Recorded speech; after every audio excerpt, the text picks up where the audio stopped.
হয়, আমাৰ মোবাইলৰ নট চালমাৰাত হয়, মোবাইল ৰিপেয়াৰিং চেণ্টাৰ, মা মোবাইল ৰিপেয়াৰিং চেণ্টাৰ আমাৰ দোকানৰ নাম। যোৱা নিশা ঠিক 3:30 মান বজাত চুৰ সোমাইছিল, টিংপাত কাটি ভিতৰত সোমাইছে। তাৰপিছত আহি ডাইৰেক্ট আহি CC কেমেৰা তাঁৰটো কাটি দিছে। তাৰপিছত আমাৰ বেলেগ নিয়া নাই, মোবাইল কাষ্টমাৰৰ মোবাইলখিনি লৈ গৈছে। কাষ্টমাৰৰ মানে মোবাইলত ধৰ মোটামুটি 20-30 পিচ মান আমাৰ মোবাইলৰ খালি অকল মাদাৰবোৰ্ডখিনি লৈ গৈছে। তাৰপিছত ভাল কৰি থোৱা মোবাইল আছিল মোটামুটি 25-30টা মান আছিল, ডিছপ্লে চেঞ্জ কৰা, সেইবিলাক লৈ গৈছে। বাকী নতুন মোবাইল এটা লৈ গৈছে। বাকী আৰু কেছত আছিল পইচা 10,000 মান আছিল, সেইখিনি লৈ গৈছে। কেছতো কেইটামান মোবাইল আছিল, সেইকেইটাও লৈ গৈছে। মানে গোটেই কাষ্টমাৰৰ গোটেই মোবাইলেই নিছে, এটাও চাৰা নাই, গোটেইখিনিয়ে লৈ গৈছে। একদম ফাৰ্ষ্ট টাইম আগত সোমাই মাৰি CCTV কেমেৰা কাটি দিছে। অনুৰোধ আমি প্ৰশাসনক জনাইছো যে আমাক অতি সোনকালে তদন্ত এটা কৰি দিয়ক। আমিও তো ধৰক কাষ্টমাৰৰ মোবাইলখিনি কেনেকৈ কি কৰোঁ তাকে ভাবি আছো। কাষ্টমাৰ আহিলে কি উত্তৰ দিম আমি, সেইটোৱে ভাবি পোৱা নাই এতিয়া। আৰু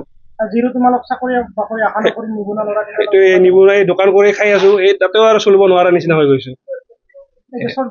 চোৰটো ধৰিব লাগে। যোৱা কেইদিনমান আগত অভয়পুৰতে এটা চোৰ গৈছে, ছেম একেধৰণে চোৰ হৈছে। এই টিংপাত কাটি সোমাইছে, তাৰো সেই অকল কাষ্টমাৰৰ মোবাইলখিনিয়ে লৈ গৈছে। বিশেষকে মাদাৰবোৰ্ডখিনি নিছে। মোবাইলৰ মাদাৰবোৰ্ডখিনি খুলি মোবাইলটোৰ মানে যিটো বডিটো এইটো পেলাই থৈ গৈছে, খালি মাদাৰবোৰ্ডটো লৈ গৈছে। হয়, মোবাইলৰ লগত জড়িত। মোবাইলৰ বিশেষকে মোবাইলৰ কাম ভালকে জানে, মোবাইলৰ কোনটো বস্তু নিলে কি প্ৰফিট কি সেইখিনি ভালকে জানে, সেইকাৰণে অকল মাদাৰবোৰ্ডখিনিয়ে লৈ গৈছে। মোবাইল টোটেল আমাৰ গোটেইখিনি মিলি কমচে কম 4 পৰা 4.5 লাখ মান টকাৰ মোবাইল লৈ গৈছে। দামী মোবাইল আছিল, আইফোন আছিল 2টা, iPhone 8 আছিল, তাৰপিছত iPhone 7 আছিল, তাৰপিছত এটা আছিল Samsung Z Flip 5, সেইটো লৈ গৈছে।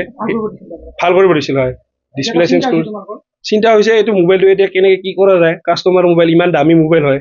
Samsung Z Flipটো আপোনাৰ ভালেখিনি দাম, 1 লাখৰ ওপৰে আছিল দাম। এইটো কাষ্টমাৰ আহিলে কি ক'ম তাকে ভাবি আছো।